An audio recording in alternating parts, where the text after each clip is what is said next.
எல்லாருக்கும் வணக்கம். வாழ்க வளமுடன்.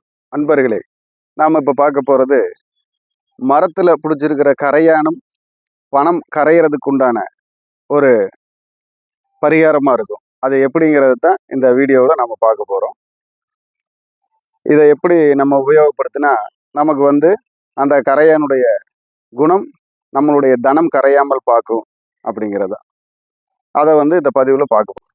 வணக்கம், வாழ்க வளமுடன். அன்பர்களே, இப்போ நாம பார்க்க போகிறது மரத்துல கரையான் பிடிச்சி மேல மேல போயிட்டே இருக்கும். அதாவது கரையான் அப்படின்னு சொல்லக்கூடிய அந்த கரையான் புற்று மரத்துல பிடிச்சி மேல போகும். அப்போ அந்த கரையான் புற்றுடைய மண் எடுத்து அதில் பிள்ளையாராக பிடிச்சு, அதாவது அந்த கரையான் புத்துல பாத்தீங்கன்னா பன்னீரும் ஞாயிறு செடியும் ரெண்டு நல்லா தேய்ச்சு அரைச்சு அந்த தண்ணியில அந்த கரையான் மண்ணை பிள்ளையாரா பிடிச்சி டெய்லி நம்ம தொழில் பண்ற பக்கம் வழிபட்டுட்டு வந்தோம்னா அந்த பிள்ளையார் நமக்கு நல்ல தனத்தையும் வளத்தையும் தொழிலையும் தரக்கூடிய சக்தியை தருவார்.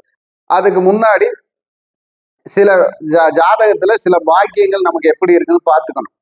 அதை பார்த்துக்கிட்டு அதுக்கு தகுந்த மாதிரி தினம் நாள் அந்த முகூர்த்தம் அதுல போய் கரெக்டா எடுத்து நம்ம செஞ்சோம் அப்படின்னா அது நல்ல குணம் செய்யும்.